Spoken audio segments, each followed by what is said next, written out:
दोस्तों अभी हम लोग पहुंचे हैं श्रृंगेरपुर धाम। और श्रृंगेरपुर धाम के बगल में ही जो नदी से सटा हुआ है ये है श्रृंगी ऋषि मंदिर। मैं आपको आज श्रृंगेरपुर धाम का जो भव्य किला है वो उसका दर्शन कराऊंगा। उसके बाद आपको निषाद राज पार्क का दर्शन कराऊंगा, जहाँ पे भगवान निषाद राज और भगवान श्री रामचंद्र जी महाराज दोनों आपस में गले मिलते हुए दृश्य दिखाया गया है, उसका भी आपको दर्शन कराऊंगा। अभी देखिए गंगा किनारे बहुत ज़्यादा भीड़ नहीं है और फिर भी थोड़ी संख्या है।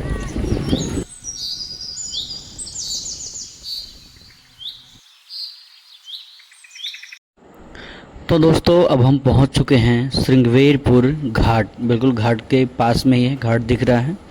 माँ गंगा का यह जो पवित्र जल है वो सामने से ही दिख रहा है। इसके बाद हम लोग पहुंचेंगे, बगल में ही श्रृंगी ऋषि जी का आश्रम है, वहाँ पे दर्शन करेंगे और फिर वहाँ दर्शन करके फिर हम लोग निषाद राज पार्क की ओर जाएंगे। सामने से दिख रहा मंदिर श्रृंगी ऋषि और शांता जी का है और ये घाट है। घाट पे देखिए बहुत सारे, अभी तो भीड़ बहुत कम है, आने वाले टाइम पे भीड़ बहुत ज़्यादा हो जाती है। जो चौकियाँ रखी हुई हैं, यहाँ के निवासी जो लोग हैं वहाँ बैठते हैं फूल माला प्रसाद बेचने के लिए, देने के लिए। और जो श्रद्धालु भक्तजन दूर दूर से आते हैं वो दर्शन करके फिर इस श्रृंगी ऋषि आश्रम की ओर जाते हैं और फिर निषाद राज पार्क की ओर जाते हैं। वैसे यह धाम पौराणिक कथाओं से जुड़ा हुआ है।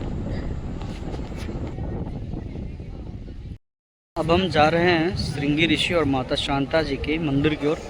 ऊपर जो मंदिर देख रहे हैं सीढ़ियों पे चढ़ के, लाल सीढ़ी है, और फिर वहाँ दर्शन करेंगे। फिर वहाँ से कुछ आपको गंगा के किनारे का दृश्य दिखाएंगे ऊपर से। वैसे जनश्रुतियों के अनुसार श्रृंगेरपुर में श्रृंगी ऋषि का आश्रम है, जो कि आपको सामने दिख रहा है, जहाँ वे अपनी पत्नी शांता के साथ रहते थे।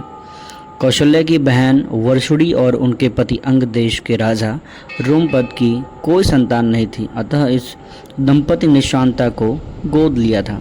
बाद में शांता का विवाह ऋषि श्रृंगी से कर दिया गया। महर्षि वशिष्ठ के परामर्श पर महाराजा दशरथ ने पुत्र प्राप्ति के लिए पुत्र कामेष्ठी यज्ञ किया था। इस यज्ञ का संचालन ऋषि श्रृंगी ने ही किया था। इस प्रकार पुत्र कामेष्ठी यज्ञ के पश्चात ही राम, लक्ष्मण, भरत और शत्रुघ्न का जन्म हुआ था। विभंडक ऋषि के पुत्र और कश्यप ऋषि के पौत्र श्रृंगी ऋषि के नाम पर ही इस स्थल का नाम श्रृंगेरपुर पड़ा। चूँकि श्रृंगेरपुर के ऋषि श्रृंगी के कारण भगवान राम का जन्म हुआ था, इसलिए इस श्रृंगेरपुर धाम को कुछ लोग संतान तीर्थ भी कहते हैं। अब हम दर्शन करके नीचे उतर आए हैं। आपने देखा कि श्रृंगी ऋषि आश्रम पे किस तरह से लोग यहाँ जुटते हैं, बगल में गंगा स्नान करते हैं और फिर श्रृंगी ऋषि जी का दर्शन करते हैं। फिलहाल अब हम चलेंगे निषाद राज पार्क की ओर, जहाँ पे भगवान श्री रामचंद्र जी महाराज भगवान निषाद राज जी से गले मिल रहे हैं। वो पार्क में जो 51 फीट लंबी है। आप सामने देख पा रहे हैं कि पुरातत्व विभाग द्वारा भारतीय पुरातत्व सर्वेक्षण उत्खनन स्थल श्रृंगेरपुर उप मंडल इलाहाबाद सारनाथ मंडल सारनाथ लिखा हुआ है, यानी कि पुरातत्व विभाग द्वारा ये पूर्ण रूप से सत्यापित किया गया है कि ये भगवान निषाद राज यानी कि महाराजा निषाद राज गुह्य जी का ये किला हुआ करता था कभी।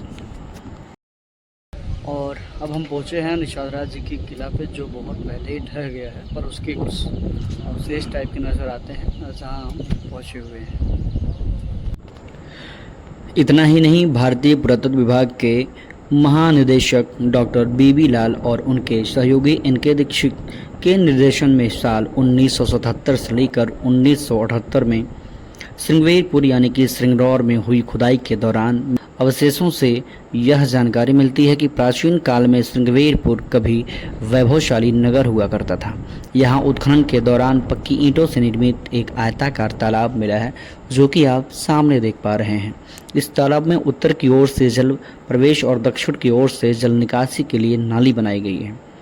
इसमें पेयजल की सफाई का विशेष प्रबंध किया गया था। भारत के किसी पुरातात्विक स्थल से उत्खनित यह सबसे बड़ा तालाब है। इस उत्खनन स्थल से यह साबित होता है कि यहाँ नगरीकरण अपने उत्कर्ष पर था।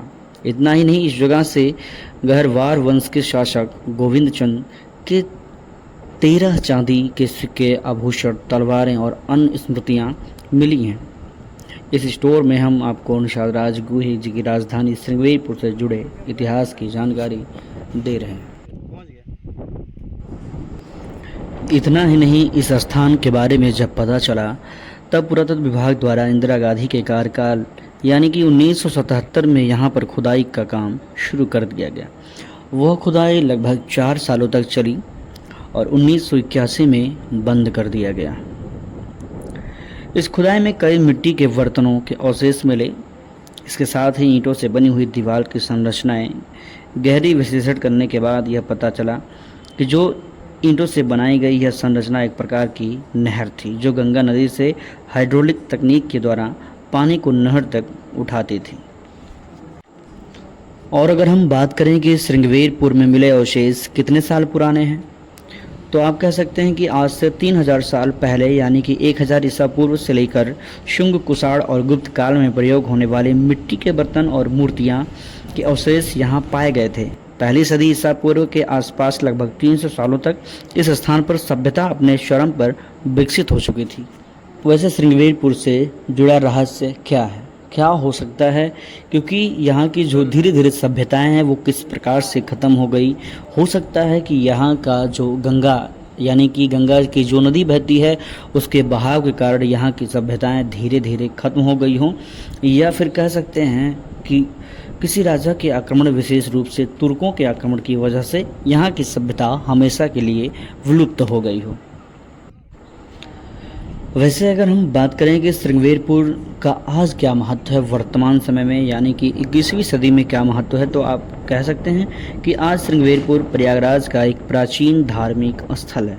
यहाँ श्रृंगी ऋषि का आश्रम, रामघाट, ऋषितलया, सीताकुंड, भैरव घाट, रामसया, एक टीले पर श्री राम द्वारा स्थापित किए गए शिवलिंग, एक मंदिर है, शमशान घाट है, खुदाई में पाए गए उन्नत सभ्यता के अवशेष एवं पानी को साफ करने की तकनीक की संरचना और निषादों का एक गांव आदि प्रमुख स्थल भ्रमण करने योग्य है।